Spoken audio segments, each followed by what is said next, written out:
법무부가 지난주에 단행한 대검 검사급에 대한 인사 후폭풍이 심상치 않습니다. 법무부와 여당에서는 윤석열 검찰총장에 대한 감찰과 징계 여부를 검토 중인데 자유한국당은 추미애 법무부 장관이 직권을 남용했다면서 형사고발했습니다. 이어서 탄핵도 추진은 하고 있습니다. 그러나 정작 인사권자인 문재인 대통령과 윤 총장은 침묵하고 있습니다. 법무부는 이번 주 중 검찰의 중간 간부 인사를 단행할 것으로 보입니다. 유례 없는 검찰 인사 폭풍 상황 어떻게 봐야 할 것인가? 오늘 정경유특 시간에 하나하나 따져보겠습니다. 오늘도 정치시사평론가 이종훈 박사 나오셨습니다. 어서 오십시오. 네, 안녕하세요. 예. 지난주에 검사장급 대검 검사라는 것이 이제 법률 용어긴 하지만 검사장급 이상 인사가 난 다음에 참 말이 많았습니다. 기존을 보더라도 누구는 잘 갔네, 누구는 뭐 좌천됐네 이런 해석은 좀 있었죠. 그런데 지금 같은 경우에는 윤석열 검찰총장에 대한 감찰, 징계 이런 얘기도 나오고 있고 또 법무부가 검찰청법에 위반해서 이 윤 검사장, 검찰 측의 의견을 듣지 않고 그냥 강행해 버렸다. 이것에 대해서도 상당히 좀 문제를 삼는 목소리가 커지고 있습니다. 우선 인사의 방점이 어떻게 찍혔는지 좀 볼까요? 네, 그러니까 이번 인사 같은 경우에는 그 의도가 너무 명백하게 드러난 인사였다 이렇게 생각을 합니다. 그래서 달리 뭐라고 얘기할 수가 없는 그런 상황인데, 예. 크게 세 가지가 좀 눈에 띕니다. 그러니까 첫 번째는 윤석열 사단을 해체를 시켰다는 거 하고요. 두 번째는 청와대 관련 수사 라인을 교체한 겁니다. 그리고 세 번째는 문재인 대통령의 측근을 이제 전면에 지금 배치를 해서 어떻게 보면 검찰을 거의 친정 체제화했다. 이렇게 규정을 지을 수 있을 것 같고요. 예. 지금 대표적으로 이제 눈에 띄는 게 역시 이제 이성윤 서울중앙지검장 아니겠습니까? 그러니까 이제 이분 같은 경우에는 문재인 대통령의 경희대 법대 후배기도 하고, 네. 과거 문재인 대통령이 참여정부 시절에 민정수석할 때 그 밑에서 감찰반장을 했던 그런 이력이 있습니다. 지금 그런 식으로 이제 이번에 인사를 좀 한 것이 좀 가장 눈에 띈다 이렇게 예. 지금 이야기를 드릴 수 있겠습니다. 예. 지금 보면은 절차적 절차를 얼마나 지켰느냐 그리고 또 내용상으로 얼마나 상당했느냐 이 문제가 지금 엇갈리고 있는데 두 번 내용의 상당성 이 부분과 관련해서 지금 말씀을 해주셨습니다. 네. 근데 이제 아무래도 혼자 나와 계시기 때문에 제가 반론을 또 해서 얘기를 이어갈 수밖에 없을 것 같은데요. 수사 라인이 교체가 된다는 것은 일단 지부는 교체가 된 것이 맞습니다. 조남관 서울 동부지검장과 그다음에 한동훈 반부패 강력부장 여기는 바뀌었는데 일단은 윤석열 검찰총장이 지휘라인 최종 책임자니까 윤 총장이 있고 그리고 지금 이제 고검 검사급 차장급이 되겠죠. 서울중앙지검 3차장하고 2차장 이 정도가 얘기가 되겠는데 이 사람들에 대한 인사는 아직 안 났단 말이죠. 그리고 이건 이제 바로 다음에 드릴 말씀이긴 하지만은 이 좌천성 인사냐 아니냐 이 부분에 대한 논란도 좀 있긴 합니다만 그걸 정리를 하기 전에 수사 라인이 교체됐다고 반드시 볼 수가 있을까요? 그렇게 볼 수밖에 없는 거죠. 그러니까 이른바 이제 윤석열 사단에 해당되는 인물들이 그동안 국민들 사이에서 많이 좀 회자가 된 바가 있지 않습니까? 예. 그러니까 워낙 이제 윤석열 검찰총장이 이제 임명된 직후에 이루어진 첫 번째 인사도 예. 꽤나 논란이 많았던 인사였습니다. 이른바 우병우 라인을 다 정리를 하고 박근혜 정부 시절에 상당히 좀 상대적으로 피해를 많이 봤던 하지만 수사는 제대로 하려고 했다가 역시 좀 좌절감을 겪었던 그런 인물들을 대거 그때 발탁을 해서 기용을 했단 말이에요. 예. 그래서 그때 나온 얘기가 이게 검찰 개혁의 신호탄이다 이런 얘기까지 나왔었습니다. 그렇게 떠들썩하게 지금 등장했던 것이 바로 윤석열 사단이라는 거죠. 그래서 네. 윤석열 검찰총장이 사단이라고 스스로 명명한 것이 아니고 여론이나 언론 쪽에서 그렇게 명명을 한 겁니다. 그래서 이제 박근혜 정부 시절에 불이익을 받던 사람들을 발탁을 해서 이 사람들로 하여금 이제 적폐 수사를 이제 하겠다는 의도 아니냐라고 이야기가 이제 됐었는데 예. 그때 이른바 윤석열 사단의 그 상징적으로 거론이 됐던 인물들이 이번에 다 이제 밀려난 거죠. 흔히 하는 얘기로. 이제 그러다 보니까 이게 이제 좌천성 인사인 거고 결국은 이제 윤석열 사단의 해체가 아니냐라고 하는 지적이 좀 나오는 그런 거고요. 그러니까 검찰 인사와 관련해서는 뭐 일종의 그 관례 같은 게 있는 거 아니겠습니까? 그런 관례라고 하는 측면에서 볼 때도 상당히 파격적이었기 때문에 검찰 내부에서도 뭐 이건 뭐 대학살이다 이런 얘기까지 지금 나오고 있는 그런 상황인 겁니다. 네. 예, 알겠습니다. 좌천됐다 이런 얘기들도 합니다. 그러니까는 학살이라고 표현하고 윤석열 사단에 대한 뭐 해체, 검찰 뭐 해체 이런 얘기가 나오는 것이 지금 한동훈 검사장이라든지 또 뭐 기타 다른 소위 말하는 대검 부장검사들 참모들이었죠. 윤석열 네. 검찰총회 참모들 이런 분들이 이 고검 차장으로 갔기 때문에 좌천된 것이다 이렇게 보시는 분들도 있고 그런 해석들도 좀 있죠. 근데 실질적으로 보면 대검 부장을 하게 되면 이 고검의 차장으로 가는 경우는 좀 드물기는 했습니다. 하지만 그것을 뭐 직을 낮춰서 갔다고 볼 수는 없는 것이고 또 박찬호 공공수사부장 같은 경우에는 뭐 한동훈 부장하고 같이 윤석열 라인이라고 분류가 되지만 제주지검장으로 갔거든요. 그러니까는 수사를 지휘할 수 있는 제주지검장으로 갔는데 이건 뭐 제대로 갔다고 볼 수도 있는 거거든요. 그러니까 영전을 했다 이렇게들 뭐 주위에서도 얘기를 하는데 급을 맞춰서 갔는데 이걸 꼭 좌천됐다, 뭐 귀양 갔다, 유배됐다 이렇게 표현을 하는 것이 옳을까요? 글쎄요. 그러니까 이제 그건 이제 시각의 차이겠죠. 이제 시각의 차이인 것이고 뭐 청와대라든가 지금 법무부 쪽에서는 균형 인사를 한 거다. 뭐 이렇게 지금 얘기를 좀 하는 거예요. 그런데 이른바 윤석열 사단이라고 하는 것이 그러니까 윤석열 검찰총장에 임명되고 이루어진 인사가 그렇게 오래되지가 않았습니다.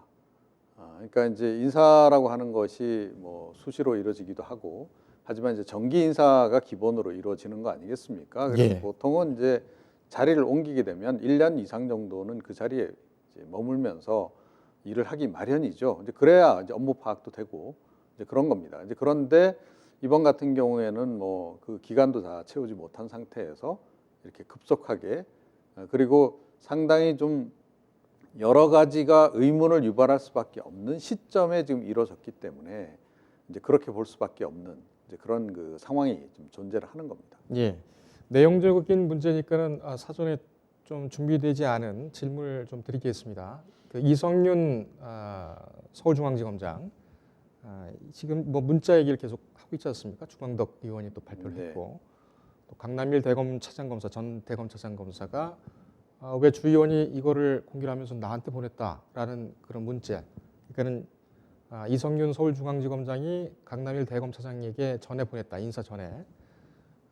이런 것을 얘기를 하면서 왜 자신을 거론했는지 모르겠다. 이렇게 뭐 얘기를 하고 있습니다. 법무부에서도 직접 밝힌 것은 일상적인 새해 인사 정도로 보였거든요. 근데 이 부분에 대해서는 주광덕 의원이 조금 앞서 나간 거 아닙니까? 어떻게 보십니까? 뭐 제가 보기엔 그런 것 같습니다. 그리고 그런 식으로 뭐 문자를 보내거나 이제 그럴 가능성은 없다고 봐야 되겠죠. 예. 특히 이제 인사를 앞둔 그런 민감한 시점이라고 한다면 더욱 더 이제 그런 내용의 문자를 보냈을 가능성은 희박하기 때문에 이 부분은 주광덕 의원이 좀 과잉 해석을 좀 했거나 또는 잘못된 정보를 이제 받아서 그냥 공개를 했을 가능성 뭐 그런 것들이 오히려 더 가능성이 훨씬 더 높다 그렇게 생각을 합니다. 알겠습니다. 지금 내용상의 문제보다 더 어떻게 보면은 그 핵심적인 이 논란의 이 기준 그 논란의 핵심이라고 할까요? 검찰청법 34조 1항을 위반을 했다 법무부 장관이 이런 부분에 대해서 상당히 그 의견이 팽팽합니다. 최근에는 김동진 부장판사가 지금 법무부가 이렇게 해석한 것은 헌법 위반의 문제다라고까지 얘기를 했고요. 김동진 부장판사는 우리법연구회 출신이고 또 과거에 이 국정원 사건에 대한 재판, 이 재판이 이제 그 전 정부죠 박근혜 정부에 유리하게 나온 것에 대해서도 지록위마다라고 강력하게 비판을 해서 상당히 주목을 받았습니다. 근데 이 검찰총장의 의견을 들어라는 34조 1항 이 절차를 지켰느냐 안 지켰느냐 정치적으로는 어떻게 봐야 될까요? 근데 제가 보기엔 뭐 형식상 절차를 거치는 그 요식 행위를 거치려고 했던 것은 분명해 보입니다. 예. 그런데 정말로 의견을 청취할 진정성이 있었는가 하는 부분은 좀 의문이다 이렇게 좀 생각을 하고요. 그 조항이 참여정부 시절에 포함이 된 거란 말입니다. 예. 참여정부 당시에도 사실은 뭐 청와대가 검찰과 상당히 대립각을 많이 세우지 않았습니까? 그래서 예. 강금실 장관, 그러니까 노무현 전 대통령이 측근이라고 볼 수 있는 강 장관을 보내서 검찰 개혁을 굉장히 강도 높게 이제 실행을 추진했던 적도 있는 것이고, 물론 그때 공수처법을 처리는 못했습니다만 그럼에도 불구하고 그 당시에 이제 이 조항을 포함을 시킨 겁니다. 왜 포함을 시켰겠습니까? 그거는 그러니까 검찰에 대해서 청와대가 과도하게 개입할 수 있고 또 이 법무부 장관이 과도하게 개입할 수 있는 부분이 있기 때문에 그 부분에 대한 약간의 이제 그 통제 장치로 이걸 지금 이제 포함을 시킨 겁니다. 그러니까 물론 이제 검찰이 가지고 있는 그 이른바 기소권이라고 하는 것, 그다음에 검찰의 인사권, 기본적으로 대통령에게 있는 것은 맞는데요. 그런데 우리는 또 독특한 역사가 있다라는 거죠. 검찰이 너무 권력기관화가 돼버려서 권력의 신여가 되어온 그런 전례가 있기 때문에 검찰을 그래도 좀 중립적으로 유지하기 위해서는 검찰청을 좀 독립적으로 가져가야 된다라는 인식이 국민적 공감대가 있었던 것이고, 그래서 참여정부 시절에 사실은 검찰총장으로 하여금 이제 의견을 듣도록 검찰총장의 의견을 이제 들어서 법무부 장관이 인사를 하도록 그런 내용을 포함을 시킨 겁니다. 자, 그런데 이번에 이제 요식 행위라고 지금 얘기할 수밖에 없는 것은 그러니까 검찰 그 인사위원회를 30분 앞둔 시점에서 추미애 장관이 와서 의견을 내라라고 이야기를 했다는 부분이 이제 가장 문제가 되는 거죠. 예. 그러니까 통상적으로는 법무부에 이제 그 검찰국이 있지 않습니까? 이 검찰국이 이 대검찰청의 예산과 인사와 관련해서 굉장히 강력한 권한을 가지고 있습니다. 자, 그래서 보통 거기서 인사안을 먼저 만들죠. 그래서 이제 그 안을 놓고 법무부 장관과 검찰총장이 상의를 하는 형태, 그런 형태로 해서 이제 검찰총장의 의견을 그동안 들어오는 그런 것이 관례였던 겁니다. 자, 그런데 이번에는 그 관례를 깬 부분이 이제 몇 군데가 있는데요. 가장 결정적으로는 그러니까 법무부 감찰국에서 만든 그 인사안을 대검찰청 쪽에 이렇게 전달하거나 제시를 먼저 안 했다는 겁니다. 그러니까 정보 공유를 인사 관련해서 기본적으로 하지 않았다는 거죠. 물론 이제 대검찰청 차원에서도 뭐 인사 처리되면 독자적으로 이제 뭐 인사안을 이제 만들긴 해요. 자, 그런데 법무부가 어찌됐건 상급기관이기 때문에 법무부 쪽에서 먼저 안을 만들어서 이제 제시를 하는 겁니다. 그러면 대검찰청 쪽에서 자체적으로 만든 안을 비교를 해서 그걸 놓고 사실은 이제 법무부 장관과 검찰총장이 서로 수기를 해서 결정을 하는 그런 거죠. 이번에 만약에 그러니까 추미애 장관이 법무부 차원에서 이 개혁안을 이제 뭐 인사 개혁안을 만들었다라고 전제를 하고요. 그 안을 내놓고 먼저 윤석열 총장에게 전달을 한 상태에서 윤석열 총장하고 협의를 하고자 했으면 윤 총장이 무조건 그 안으로는 안 됩니다라고 반대를 했을까요? 저는 그랬을 가능성이 그렇게 높지 않다라고 생각합니다. 그런데 좀 그런 절차를 일단 안 거치다 보니 그래서 이제 법무부하고 대검찰청 사이에서 서로 공방이 오갔던 거예요. 대검찰청 쪽에서는 기존의 관례대로라면 먼저 그럼 법무부 안을 저희한테 좀 보내주십시오 했던 거고, 지금 이제 법무부는 그렇게 안 했던 거고, 예.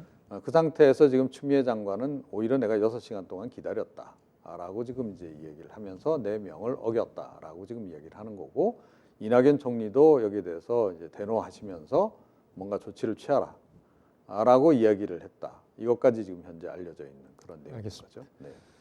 그 기관과 아주 그 밀도 있게 같이 붙어서 긴밀하게 업무를 하던 기관에 변화가 생기게 되면 가장 큰 문제는 정보 공유의 문제인 것 같습니다.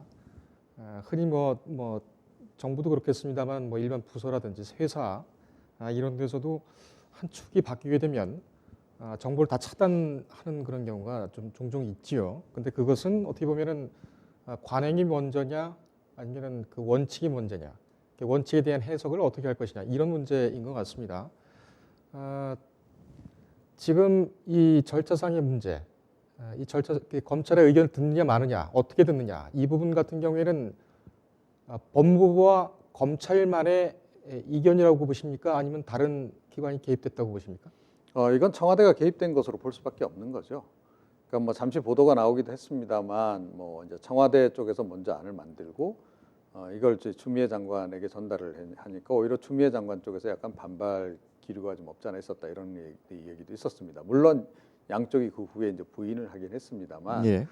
추미애 장관이 통상적으로 그러니까 장관직에 이제 오르게 되면 그러니까 인사를 하기 전에 상당한 시간을 많이 갖습니다. 예. 그러니까 아무래도 기관에 대한 파악을 좀 다시 해야 되는 거 아니겠습니까? 예. 물론 이제 기존에 이제 다양한 정보가 축적이 돼 있는 게 있다 하더라도 그러니까 장관으로서 독자적으로 판단을 내릴 시간적인 여유가 필요한 거죠. 그런데 이번 같은 경우에는 그렇다고 보기에는 너무 빠르게 인사가 지금 이루어져 버린 겁니다. 너무 조기에. 그래서 이제 그 문제 논란이 일 수밖에 없는 대목이 좀 있는 거고요. 예. 이게 과연 추미애 장관 작품이냐, 속된 말로, 아니면 오히려 청와대 작품 아니냐라는 얘기가 지금 이제 그래서 나오는 거고요. 청와대에서 인사안을 만들었고 그걸 법무부 장관이 뭐 그대로 수용을 해서 또 그거를 약간의 절차적인 그 논란에도 불구하고 절차를 좀 완결시키지 못한 상태에서 그대로 이거를 집행을 했다. 대검찰청 쪽에서는 전혀 의견을 일말의 의견도 전달을 못했다 한다면 이건 절차상의 하자가 분명히 존재하는 것은 맞는 거고요. 그러니까 앞서 말씀드린 검찰의 정치적 중립이라고 하는 그런 차원에서 볼 때 그런 역사적인 그런 어떤 그 국민적 판단 그런 관점에서 보더라도 이건 부적절했던 측면이 분명히 있는 것이고 그 부분은 청와대도 인정을 좀 했죠. 예, 인정을 좀 하긴 했습니다. 그런데 이게 더 문제는 뭐냐면 이런 식의 관례가 한번 쌓이기 시작하면 이게 새로운 관례로 정립이 돼서 앞으로 계속 이런 식이 될 가능성이 높다는 겁니다. 알겠습니다. 자, 그래서 보수 정권이 들어서서 만약에 이런 식으로 청와대에서 안을 만들고 법무부 장관은 그냥 그대로 이거를 수용을 해서 대검찰청의 의견을 듣지 아니하고 이걸 그대로 집행을 한다 했을 때 그때 과연 우리가 뭐라고 얘기를 해야 할까요? 그때 지금 여당은 뭐라고 얘기를 할까요? 너무 일방통행적이다라고 분명히 얘기할 것이고 정치적 중립이 훼손됐다라고 얘기할 수밖에 없을 것이다. 이렇게 생각합니다. 알겠습니다. 한 30초 정도 남았는데요. 윤석열 검찰총장 뭐 압수수색도 지금 들어가고 뭐 그러고 있습니다. 침묵하고 있기는 한데 계속 하겠습니까? 어떻게 보십니까? 저는 뭐 할 수 있는 한은 최대한 할 거다라고 생각을 합니다. 예. 그러니까 사실은 이번에 인사가 이루어진 것이 어떻게 보면 검찰의 수사의 일정하고도 많이 관련이 있는 것 같아요. 그러니까 검찰 수사 일정과 관련이 없다면 이렇게 신속하게 할 이유는 별로 없다는 겁니다. 예. 그 얘기는 뭐냐면 검찰이 지금 이제 청와대와 관련한 그 하명수 사건, 뭐 선거 개입건, 또 유재수 전 부산 그 경제부시장 관련한 감찰 무마건 모두 그러니까 지금 거의 수사가 마무리 단계거든요. 그래서 이제 그리고 또 가장 결정적으로는 지금 청와대 관련자들에 대한 수사에 본격적으로 들어가서 이걸 정리해야 될 시점이라는 겁니다. 자, 그런 시점에서 이제 그 인사를 단행해 버린 거고, 예. 그래서 이제 결국은 청와대가 뭔가 이렇게 좀 꼬리자리기를 하는 거 아니냐라고 하는 의혹이 불거지는 거고요. 그런 관점에서 이제 그러면 검찰은 어떻게 할 것인가? 뭐 윤석열 총장은 이제까지 그래 왔듯이 앞으로도 계속 뭐 본인이 자리에 있는 한은 수사를 마무리 짓기 위해서 애를 쓸 것이다 이렇게 생각을 합니다. 알겠습니다. 윤 총장의 거취가 주목되는 가운데 이 부분에 대해서는 저희도 좀 긴밀하게 좀 같이 보도록 하겠습니다. 오늘 여기까지 들을까요? 말씀 감사합니다. 네. 예, 이종훈 정치사 평론가였습니다. 인터넷에 떠돌아다니는 수많은 뉴스 기사. 아직도 포털에서 일일이 검색하세요? 이제 뉴스통에서 터치 한 번으로 손쉽게 확인하세요.